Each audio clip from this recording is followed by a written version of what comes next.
यापूर्वी नगरसेवक नसल्यामुळे बऱ्याच वेळेला प्रशासकीय अधिकाऱ्यांचे काही लोकांच्याकडे नंबर असतात नसतात, त्यामुळे झालेल्या तक्रारी किंवा अडचणी प्रशासनापर्यंत पोहोचण्यासाठी थोडा विलंब पण होऊ शकत होता. त्यामुळे त्याच्या उपाययोजना करण्यामध्ये थोडाफार विलंब लागू शकतो. पण आता या नगरसेवकांच्या माध्यमातून किंवा सर्वांच्या माध्यमातून हे काम अधिक गतिमान होणार आहे. की मोस्टली जून ते सप्टेंबर महिन्यामध्ये सप्लाय सप्टेंबरच्या फर्स्ट सेकंड वीकमध्ये आपण पॅचवर्कचं काम घेऊ शकत होतो. पण चालू वर्षी तशी परिस्थिती नव्हती. ऑक्टोबर नोव्हेंबरपर्यंत पाऊस पडत होता. त्यामुळे थोडं लोकांना असं वाटत होतं किंवा पावसाळा संपल्यानंतर सुद्धा अजून रस्ते केलेले नाहीत. पण ही तांत्रिक अडचण होती. ढगाळ वातावरण होतं, पावसाळी वातावरण होतं. डांबरी रस्ता मंजूर असताना बाहेरच्या साईडला सुद्धा थर निघलेले होते. तर अशा संबंधित कॉन्ट्रॅक्टरला आम्ही वॉर्निंग दिलेली आहे. त्याच्याकडून ते दुरुस्त करून घेतलेलं आहे.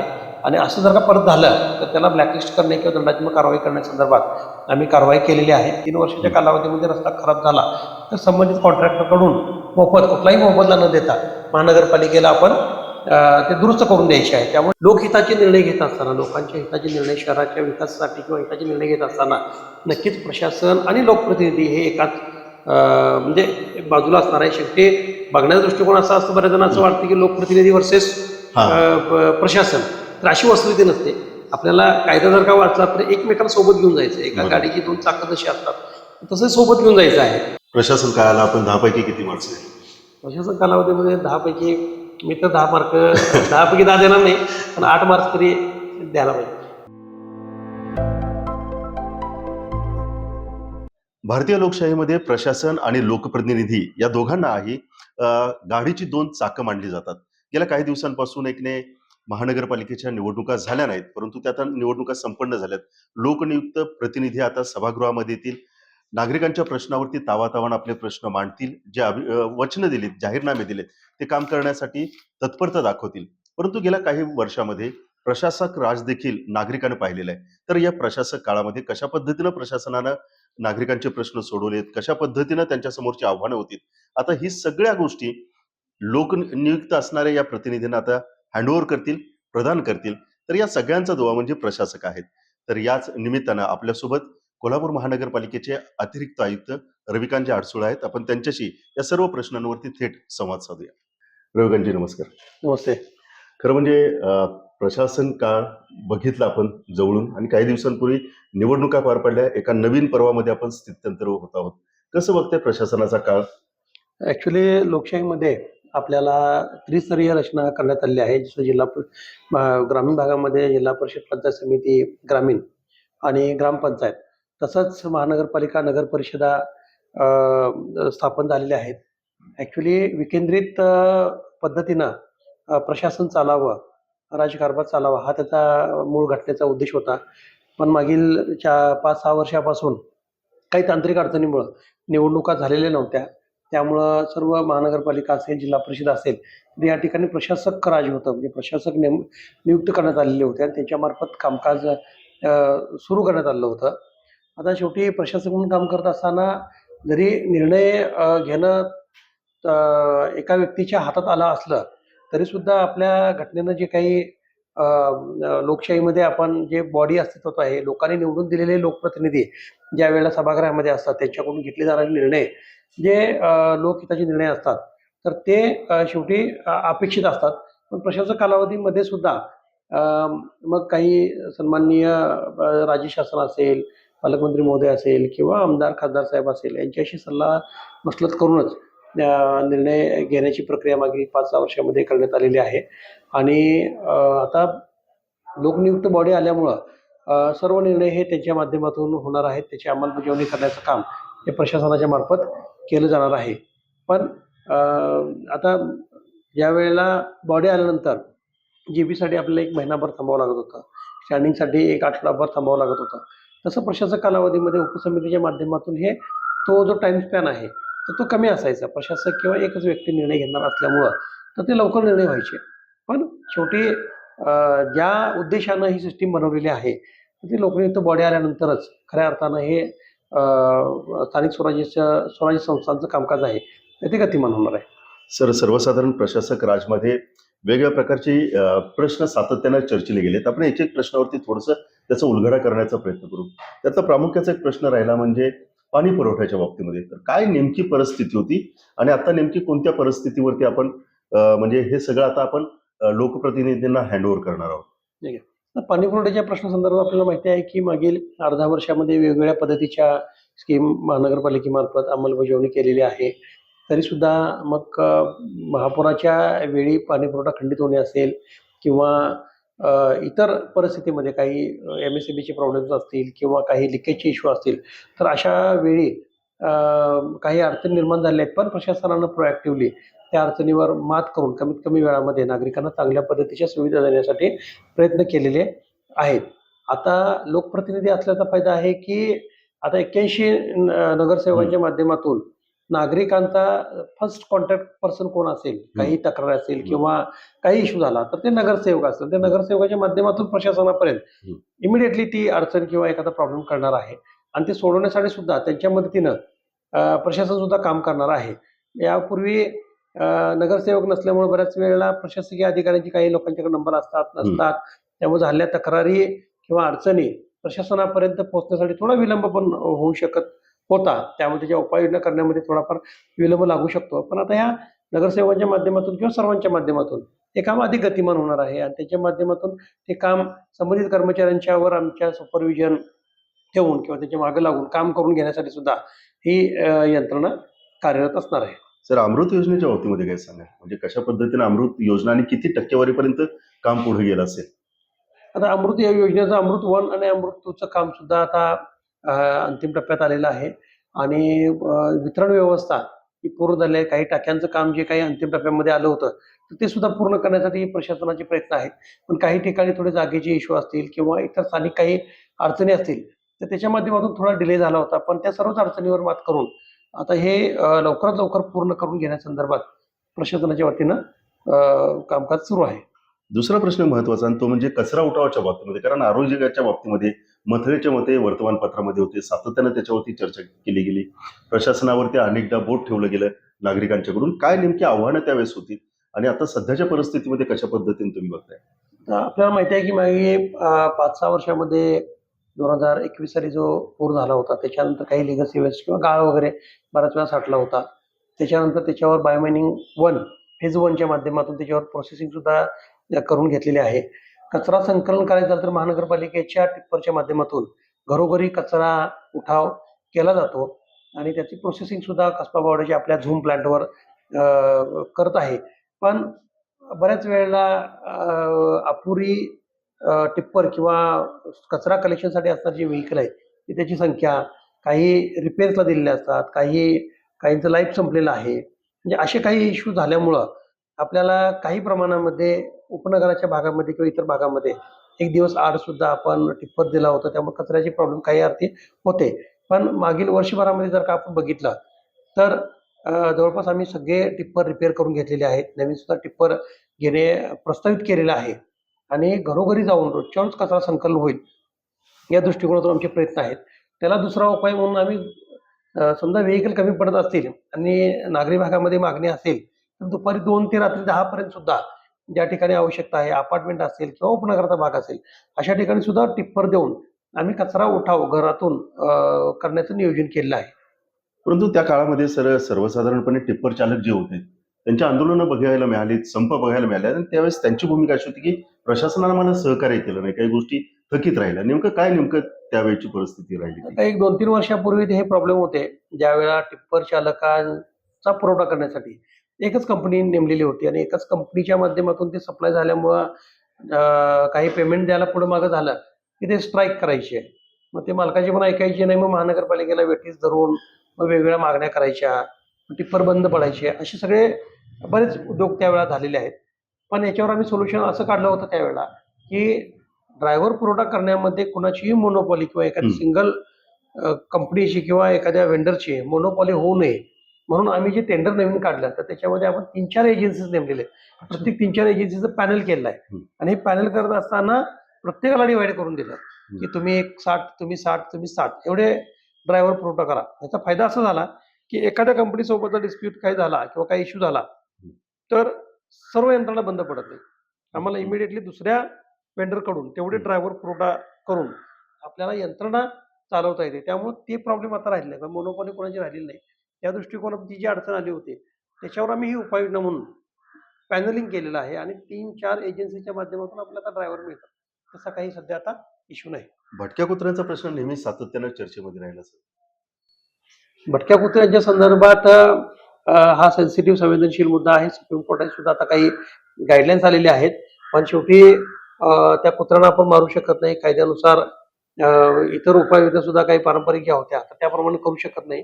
आता या संदर्भात सुप्रीम कोर्टाने ज्या गाईडलाईन्स दिल्या आहेत त्याच्या अनुषंगाने ते शेल्टर्स सुद्धा त्यांना म्हणजे जे काही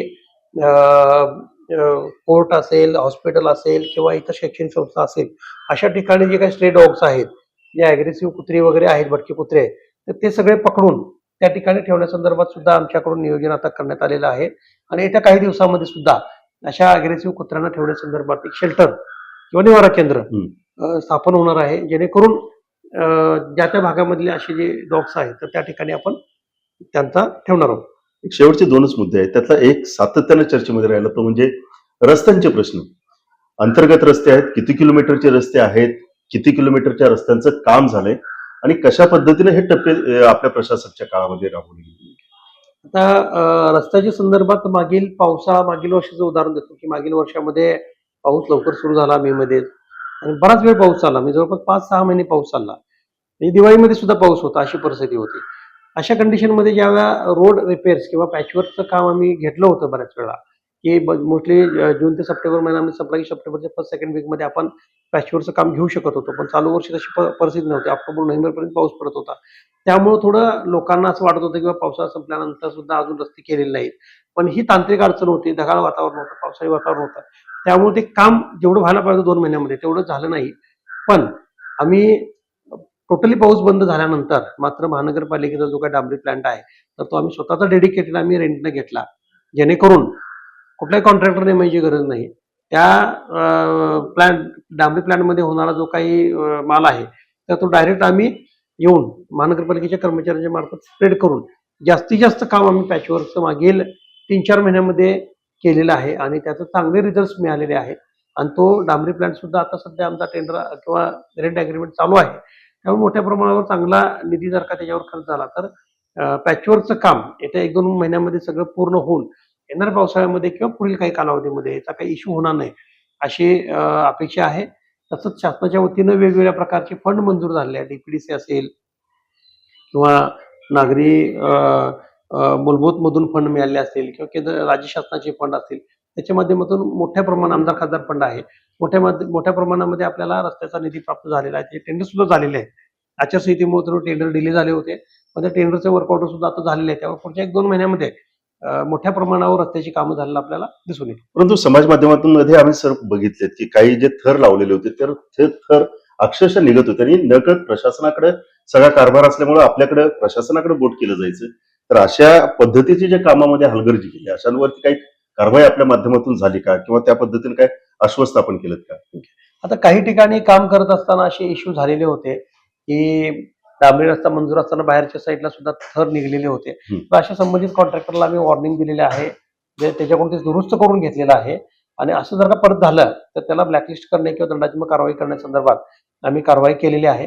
आणि ह्या प्रत्येक रस्त्यांना डीएलपी पिरियड म्हणजे दोष दायित्वाचा कालावधी हा 3 वर्षाचा आहे. म्हणजे 3 वर्षाच्या कालावधीमध्ये रस्ता खराब झाला तर संबंधित कॉन्ट्रॅक्टरकडून कुठलाही मोबदला न देता महानगरपालिकेला आपण ते दुरुस्त करून द्यायचे आहे. त्यामुळे डीएलपी पिरियडमध्ये 3 वर्षामध्ये जेवढे रस्ते असतील तेवढे सगळे रस्ते आम्ही मोफत संबंधित कंत्राटदाराकडून करून घेणार. पार्किंगचे प्रश्न आता जवळपास एक नाही सर्वत्रच जाणवत आहेत आणि दुमजली किंवा पार्किंगच्या वेगवेगळ्या पद्धतीने व्यवस्था आपल्या माध्यमातून करायला सुरुवात केली काही जर प्रत्यक्षात दिसतंय तर कशा पद्धतीने या पार्किंगच्या व्यवस्थेकडे प्रशासनानं बघितलं? पार्किंगची समस्या आता सर्किट बेंच असेल किंवा वेगवेगळे आपल्याकडे उद्योग आले, पर्यटक मोठ्या प्रमाणावर अंबाबाईकडे येतात की किंवा इतर पर्यटन स्थळं आहेत सुद्धा. तर पार्किंगचा प्रश्न हा मोठा आहे. आता हा सॉल्व्ह करण्याच्या दृष्टिकोनातून आपण महालक्ष्मी आराखड्याच्या माध्यमातून सरस्वती टॉकीच्या इथे मल्टी लेवल पार्किंग केलेलं आहे. ते सुद्धा आपण नवरात्रीच्या पार्श्वभूमीवर आपण सुरू केलेलं होतं. त्याचं काम पूर्ण झालं की मोठ्या प्रमाणावर महालक्ष्मी मंदिरामध्ये येणारे जे काही भाविक आहेत तर त्याची ट्रॅफिकच्या समस्या सॉल्व्ह होऊ शकते. आपण गोकुळ हॉटेल जवळ सुद्धा एक मल्टी लेवल पार्किंग आपण मेकॅनिकल पार्किंग त्याचं काम चालू आहे. काही ठिकाणी आपण ओपन स्पेस आयडेंटिफाय करायला लागलो ज्या ठिकाणी पार्किंगची सोय होईल. आणि रस्त्याकडचं जे काही अतिक्रमण आहे किंवा फेरीवाले असतील तर त्यांच्यासाठी सुद्धा आपण कारवाई सुरू केली आहे. जेणेकरून पार्किंगची समस्या ही 100% कमी जरी नाही झाली तर त्याची तीव्रता कमी होईल याच्या दृष्टिकोनातून आमचे प्रयत्न चालू आहेत. आपल्या प्रशासनामध्ये काही गोष्टी अशा असतात की रिझोल्युशन हा एक असतं, एखादी केलेली गोष्ट त्याचं रिझोल्युशन आपण काढत असतात. प्रशासक काळातलं जर रिझोल्युशन काढायचं म्हटलं तर प्रशासनाच्या दृष्टिकोनातून कोणती अशी कामं आहेत जी आपल्याला समाधान, अधिकारी म्हणून आहेत की आपल्याला समाधान देऊन गेली? ओके. आता प्रशासन कालावधीमध्ये काम करत असताना प्रामुख्यानं आता आम्ही रंकाळ्यात सुशोभीकरणाची कामं राज्य शासनाच्या माध्यमातून मोठ्या प्रमाणावर मंजूर झाली होती. त्याचं काम झालेलं आहे. मग कचरा निर्मूलनाच्या बाबत बायोमायनिंग फेज 1 चं काम पूर्ण झालेलं आहे. बायोगॅसचा मोठा प्लांट झालेला आहे त्या ठिकाणी. आता कचरा प्रकल्प अगोदर जर का बघितला तर त्या ठिकाणी मोठ्या प्रमाणावर घाण, चिखल म्हणजे अगदी पावसाळ्याच्या पिरियडमध्ये सुद्धा तिथं वाहनं जाऊ शकत नव्हती. तर तो भाग जर का आपण बघितला तर मोठ्या प्रमाणावर काँक्रिटीकरण झालेलं आहे. स्वच्छ भाग आहे. आता जरी आपण गेलो तर इझिली आपली गाडी तिथं जाऊन आपण ते पाहू शकतो. अशी सगळी व्यवस्था आपण केलेली आहे. आणि मग ज्या काही महत्त्वाच्या बागा आहेत तर त्यासुद्धा डेव्हलप केलेल्या आहेत. त्यानंतर आता दुर्दैवानं केशवराव भोसले नाट्यगृहाचा आपला अपघात झाला होता. त्याची सुद्धा शासनानं फंड मंजूर केले आहेत. तर ते सुद्धा एक भव्य वास्तू आता इथं उभारता आहे. असे मोठमोठे प्रोजेक्ट आपण ह्या प्रशासक कालावधीमध्ये घेतलेले आहेत. महत्वाचे प्रश्न आहे. आरोग्य सफाई कर्मचाऱ्यांचा प्रश्न, मध्यंतरी कसबा पावडा या ठिकाणी झालेला ड्रेनेजच्या बाबतीमध्ये प्रश्न आणि अग्निशमनाच्या बाबतीमधला प्रश्न. कसं बघता या तिन्ही प्रश्नांचे आपण साक्षीदार आहोत? ओके. आता मागील 1-2 वर्षामध्ये काही दुर्दैवानं इन्सिडेंट आपले घडलेले होते. ज्याच्यामध्ये ड्रेनेजचं काम न करता पैसे उचलणे, एम-बी रेकॉर्ड करून असा एक प्रसंग झाला होता. त्या संदर्भात संबंधितावर जबाबदार निश्चित करून आम्ही फौजदारी गुन्हा दाखल केलेला आहे. संबंधित अधिकारी, कर्मचारी जे कोण जबाबदार होते, तर त्यांच्यावर सुद्धा डी करणे अशा शिस्तभंगाची कारवाई केली आहे. दुर्दैवानं आपलं फुलेवाडीचं जे फायर स्टेशनचं काम चालू होतं, त्याचा दुसरा स्लॅब चालू असताना तो स्लॅब कोसळला. दुर्दैवानं त्यात मजुरांचा हे झालं, मृत्यू झाला. आणि हे करत असताना तिसरा प्रश्न कुठला होता? तिसरा प्रश्न सफाई कर्मचाऱ्याचा. म्हणजे हे काही दुर्दैवानं प्रसंग घडलेले आहेत. निष्काळजीपणामुळं घडलेले आहेत प्रसंग. असे प्रसंग भविष्यात घडू नयेत यासाठी आम्ही प्रिकॉशन पण घेतलेली आहे. पण ज्यांच्या हलगर्जीपणामुळे हे प्रसंग झाले आहेत त्यांच्यावर कारवाई सुद्धा शिस्तभंगाची आम्ही प्रस्तावित केलेली आहे. आता महानगरपालिकेमध्ये काम करत असताना सगळ्यात महत्त्वाचा मुद्दा म्हणजे कर्मचारी, अपुरे कर्मचारी. हं. शेवटी लोकांच्या अपेक्षा वाढलेल्या आहेत, लोकसंख्या वाढलेली आहे, सोयीसुविधा वाढलेल्या आहेत. पण महानगरपालिकेचा जर स्टाफिंग पॅटर्न बघितला तर तो स्टाफिंग पॅटर्न अजूनही जुना आहे. आपले सेवा प्रवेश नियम अजून मंजूर व्हायचे आहेत. आकृतीबंध मंजूर झालेला आहे. त्यामुळे सेवा प्रवेश नियम मंजूर झाल्यानंतर नवीन पदभरती असेल, प्रमोशन देणे असेल, अशा प्रकारच्या कर्मचाऱ्यांच्या विषयक आस्थापनाविषयक बाबी हे पूर्ण करता येणं सोपं आहे. पण काही दिवसामध्ये होईल. पण तात्पुरतं नागरिकांना सुविधा देण्यासाठी जे कर्मचारी कमी आहेत तर त्यांच्यामध्ये आउटसोर्सिंग करणे असेल, इतर माध्यमातून उपलब्ध करून देणे असेल, या मार्गाचा वापर सुद्धा केलेला आहे. पण पदभरती लवकरच शासनाच्या मान्यतेनं करण्यासंदर्भात महानगरपालिकेचा मानस आहे. अशी एक सर्वसाधारणपणे चर्चा आहे की प्रशासक काळामध्ये की नाही कंत्राटदार वगैरे आहेत, त्यांची बिलं प्रचंड प्रमाणामध्ये थकली गेलेली आहेत आणि त्याच्यामुळं महानगरपालिकेवरती बोजा वाढलेला आहे. खरंच या चर्चेमध्ये तथ्य आहे? ॲक्च्युली कंत्राटदारांची देयकं कुठलीही थकीत झालेली नाहीत. कारण मागच्या 5-6 वर्षामध्ये महानगरपालिका फंडमधल्या जर का मंजुऱ्या बघितल्या, जेवढं आपलं उत्पन्न आहे त्याच्या अधीन राहूनच केलेलं आहे. कुठलीही लायबिलिटी वाढवलेली नाही किंवा कुठलंही दायित्व तयार केलेलं नाही. दुसरा विषय असतो की आता शासनाकडून जे काही फंड येतात, ज्याची प्रशासकीय मंजुरी मिळाली आहेत, तर त्यांची महानगरपालिकेला पैसे आले तर आम्ही इमिडिएटली येतो. हं. काही कारणामुळे समजा एखाद्या प्रोजेक्टमधले पैसे केंद्र शासन, राज्य शासन असेल यांच्याकडून जर का आम्हाला मिळाले नाहीत, तर ते काही कालावधीसाठी होल्डवर राहतात. पण 1-2 महिन्याच्या पिरियडमधून शासनाकडून सुद्धा पैसे यायला सुरू होतात. आता काही थकीत असलं तर मार्च एंडला पैसे मिळतात. काही 1-2 महिने पुढे मागे होतात. पण शासनाकडून सगळी देयकं महानगरपालिकेकडून अदा केलेली आहेत. आपण 100% कामांना न्याय देऊ शकत नाही. कुठं वेळेच्या अभावी वगैरे कामं राहतात. अशी कोणती कामं ज्याचं शल्य राहील किंवा अजून काय आपल्याकडे कालावधी असता तर ही कामं आपण प्रशासनाच्या माध्यमातून पूर्ण करू शकलो असतो? तुम्ही मगाशी सांगितलं त्याप्रमाणे पार्किंगचा एक इश्यू मोठा आहे. अतिक्रमण निर्मूलनाचा एक इश्यू आहे. असे काही जे विषय आहेत, जे खूप वर्षापासून आहेत. पण अधिक तीव्रतेनं आणखीन काही कालावधी आता सर्किट बेंच किंवा हायकोर्टनं आदेश दिलेले होते. निमित्त कोणतंही असेना, पण ते काम आता आम्ही थोडं मोहीम स्वरूपामध्ये घेतलं होतं. ते सुद्धा पूर्ण करता आलं असतं. तसेच कचरा निर्मूलन करण्यासंदर्भात सुद्धा आणखीन काही आता डी-पी-डी-सीमधून टिप्पर मंजूर झालेले आहेत. आणखीन काही 20 टिप्पर मंजूर आपण करणार आहोत. जेणेकरून जे उपनगरामध्ये किंवा इतर भागामध्ये एक दिवस आड वगैरे आपण हे करतो, गाडी पाठवतो. तर ते डेली कचरा उठाव 100% पद्धतीनं होणार आहे. असे अनेक प्रश्न आहेत की शेवटी ही नियमित प्रक्रिया आहे. महानगरपालिकेचे प्रत्येक विषय म्हणजे पाणी पुरवठ्याचा विषय असेल, आज दुरुस्ती केली, उद्या होऊ शकते. कचरा आज किती डीप क्लिनिंग केलं बरोबर. तरी पुढच्या वेळेला उद्या होऊ शकतं. त्यामुळं हे जे काही कोल्हापूरचे बेसिक प्रश्न आहेत, पार्किंगचा विषय असेल, रस्त्याचा विषय असेल, तर तो नक्कीच आपला पूर्ण करता येईल. त्याच्या सगळ्यात सेन्सिटिव्ह मुद्दा म्हणजे हद्दवाढीचा एक विषय जो हं, आहे. हं. त्या हद्दवाढीचा विषय सुद्धा चांगल्या पद्धतीनं म्हणजे जो प्रशासन कालावधीमध्ये किंवा लवकर पूर्ण झाला, तर कोल्हापूरच्या विकासामध्ये नक्कीच हातभार लागणार आहे. महानगरपालिकेची एक सुसज्ज भव्य इमारत नागरिकांना सुविधा देणारी एका छताखाली मिळेल.